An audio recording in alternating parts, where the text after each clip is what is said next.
Hoy es una noche muy especial. Bienvenidos. Porque de forma casi monográfica vamos a centrarnos en un asunto que es uno de los más oscuros, misterio eternamente pendiente en nuestra propia historia. Misterio de sangre, misterio de fuego, misterio también que tiene que ver con lo sobrenatural. Porque todo eso y mucho más se gestó hace 33 años en un hotel en la capital de Aragón.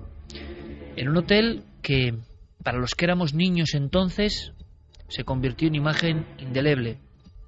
De alguna forma, y que se entienda la expresión en la comparativa, allí tuvimos un primer impacto parecido a lo que luego fueron las Torres Gemelas. ¿En qué sentido?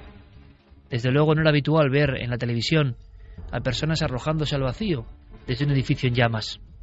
Evidentemente hablamos de los años de plomo, los años oscuros, los años más duros de la transición, ya en democracia, pero donde ocurrieron cosas que nunca se han acabado de resolver satisfactoriamente. Este caso, el de este hotel, que hoy es un lugar magnífico, dicen los responsables a los que agradecemos precisamente que esta noche podamos estar allí, que ya no ocurre nada, y ojalá sea así, o no, quién sabe, dicen que todo de alguna forma pasó, como se ha pasado página con tantas cosas. Lo sorprendente es que esta misma semana teníamos la noticia de que esta vieja historia se reabría. La historia del Hotel Corona de Aragón, oficialmente con una horquilla que luego intentaremos explicar entre 76 y 80 muertos, porque se habló también de algunos cuerpos sin identificar. Esta es una historia de esta noche de pura conspiración que muchos jóvenes conocerán por vez primera esta madrugada y se estremecerán con ella. Y también es una historia de misterio, porque, resumiendo, después de aquel incidente, algunas personas, leyenda urbana o no, quiero que lo descubréis con nosotros, aseguran que en sus habitaciones ocurren ciertas cosas. Y los testimonios, además, se han centrado de estas habitaciones en concreto. Es más, ha habido investigadores españoles que incluso, en un alarde de valentía, creyendo además que, por ejemplo, en una en concreto pasan muchas cosas, muchos sucesos, durmió allí una noche de aniversario, porque esto ocurrió entre el 11 y el 12 de julio, o al amanecer del 12 de julio de 1979. Un caso tan antiguo vuelve a la actualidad, porque nadie sabe qué ocurrió, si fue un atentado, si fue un accidente. Lo que sí sabemos es que fue una cosecha terrible de víctimas, una cosecha de muerte, y nuestro primer sentido homenaje es para esas personas que en aquellos pasillos, en aquellas habitaciones, en aquel vacío, dejaron su vida. Pero ha sido muy duro para las familias no saber qué ocurrió exactamente. Es un hecho turbio, es un hecho oscuro, y que tiene indudablemente relación con lo que al parecer ocurre después, como en tantos otros lugares de tragedia. Lo que ocurre incluso a personas que no saben nada de lo que pasó hace ya tanto tiempo. Pero a veces la barrera del tiempo no es suficiente, no borra los recuerdos que quedan como manchas, como humo que no se va.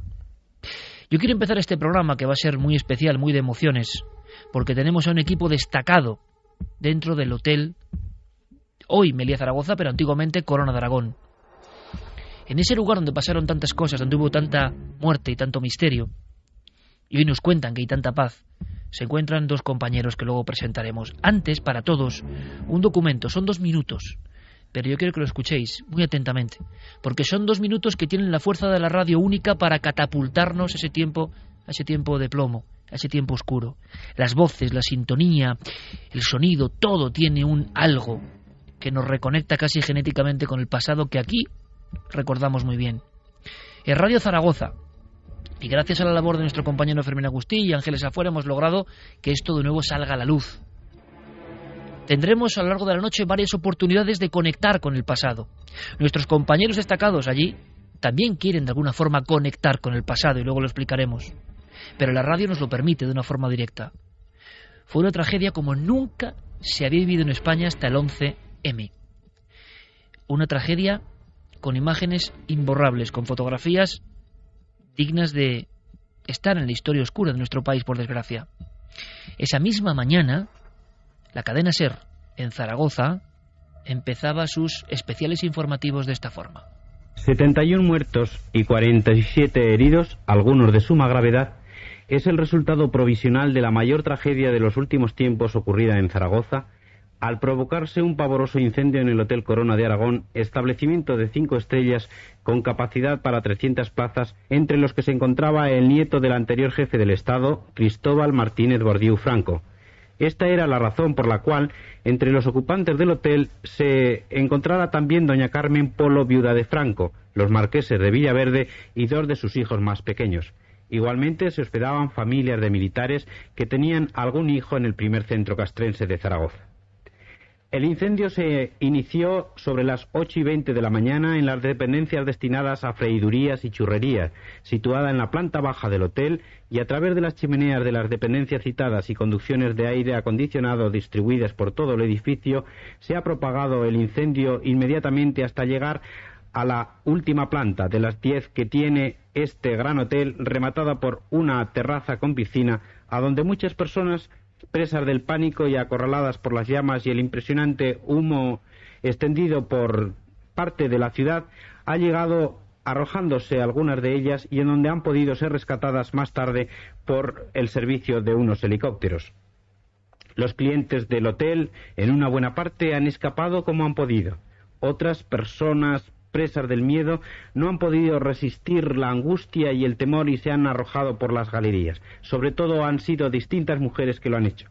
Nuestro compañero Pedro Fondevila, uno de los reporteros que ha estado al pie de la información desde el punto de la mañana, ha sido testigo y estaba contando en directo para nuestros oyentes uno de esos momentos tan trágicos. Personas, no, acaba de caer una señora desde el balcón, desde un 5º piso, se ha lanzado en camisón, se ha lanzado auténticamente al vacío.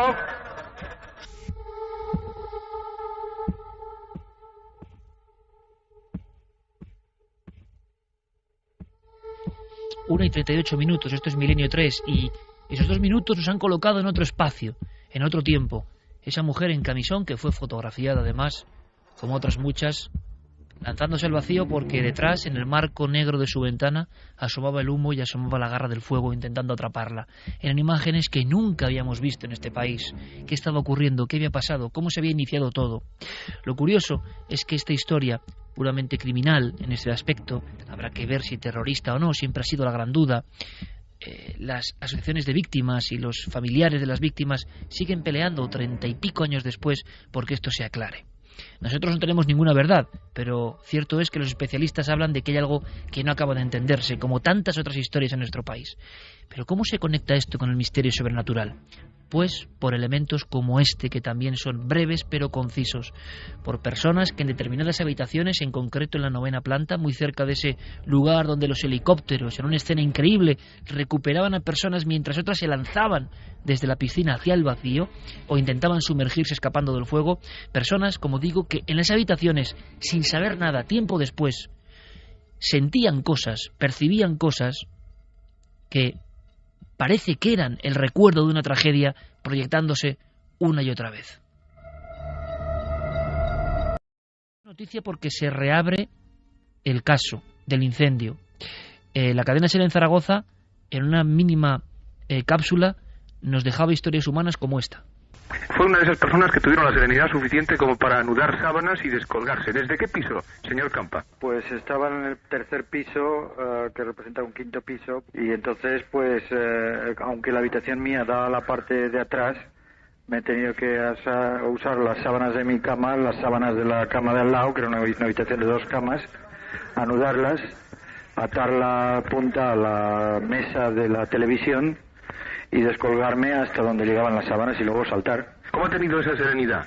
Pues francamente por cuestión de miedo, porque al abrir la puerta de la habitación el humo me ha echado para atrás y en vista de que no podía salir por la puerta me he asomado por la ventana y he visto que no tenía otra alternativa más que bajarme por la ventana. ¿Usted cómo se enteró del incendio? ¿Cómo se despertó? ¿Estaba despierto ya? No, estaba en la ducha y empecé a ver humo salir por la parrilla del aire acondicionado.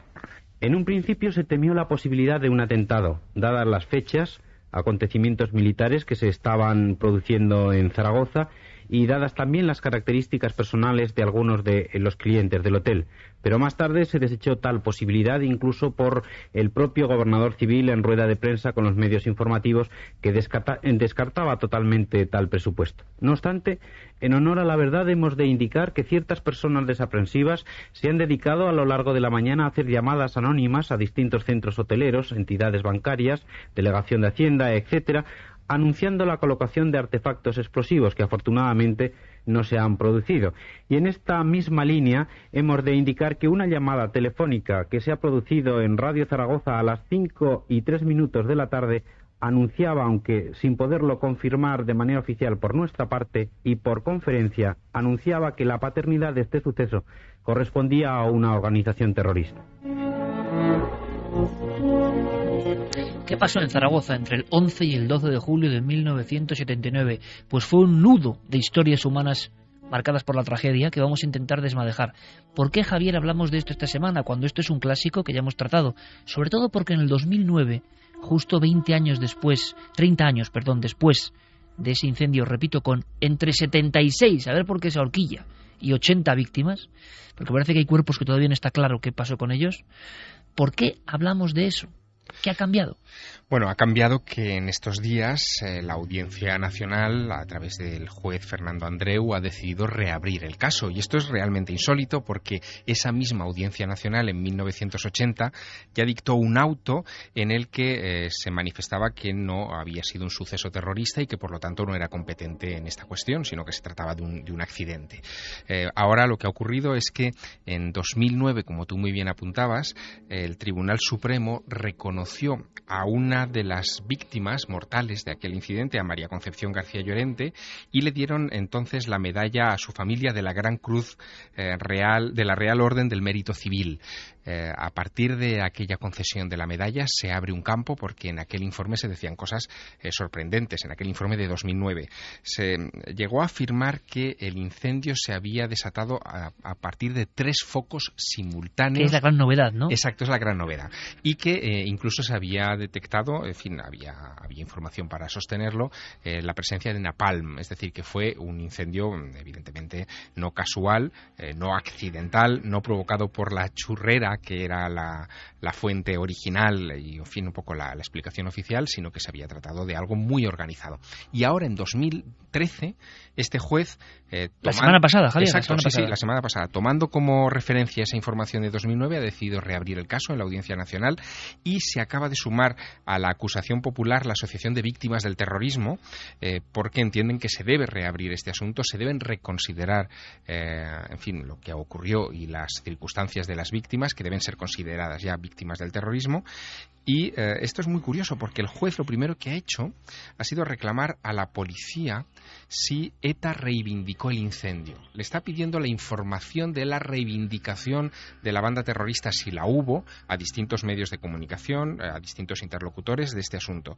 E incluso ha reclamado las copias de la información de los diarios Heraldo y Sud en Francia, en donde se publicaron este tipo de reivindicaciones. Porque oficialmente... este atentado, oficialmente podemos decir, ha quedado en el limbo.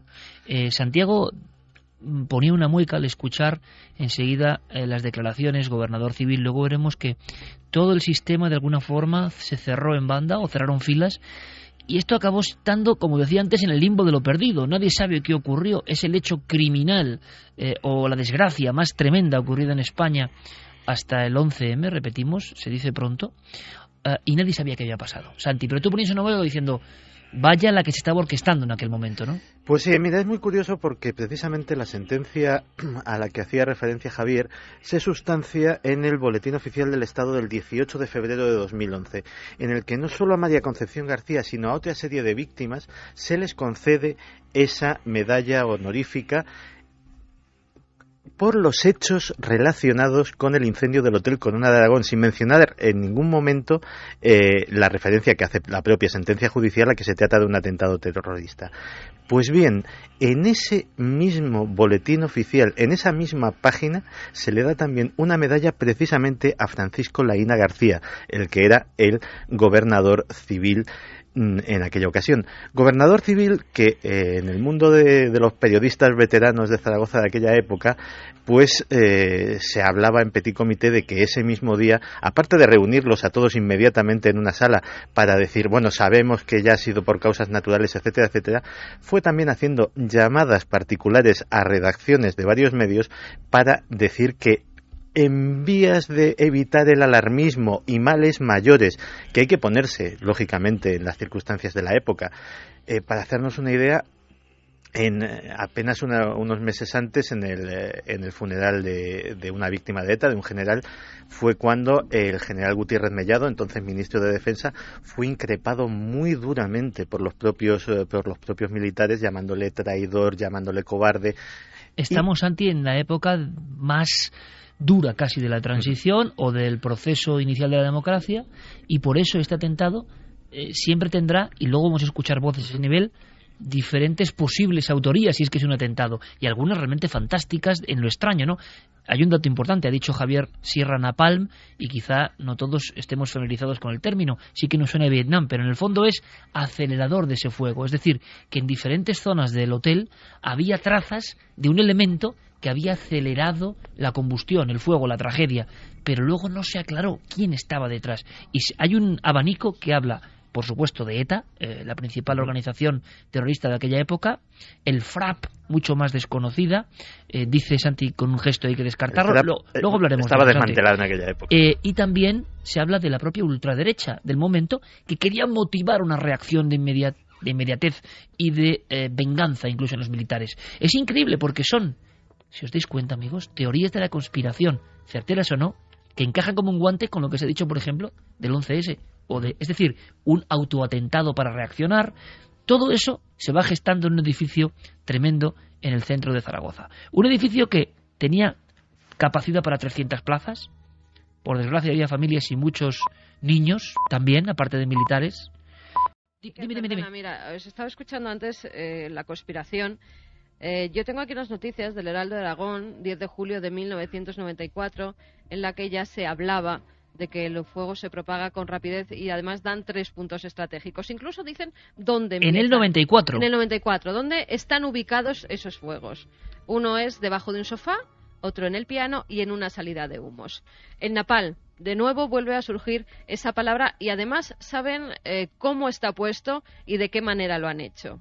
Dice que cada artefacto estaba compuesto por una botella en la cual se introduce gasolina. ¿Has dicho artefacto? Artefacto. Así es como lo pone en el Heraldo de Aragón ese 10 de julio de 1994. Dice que estaba compuesto por una botella en la cual se introduce gasolina que se gelatiniza, se le introducen también nitrato amónico y se le aporta magnesio, lo que se conoce como napalm a 4%.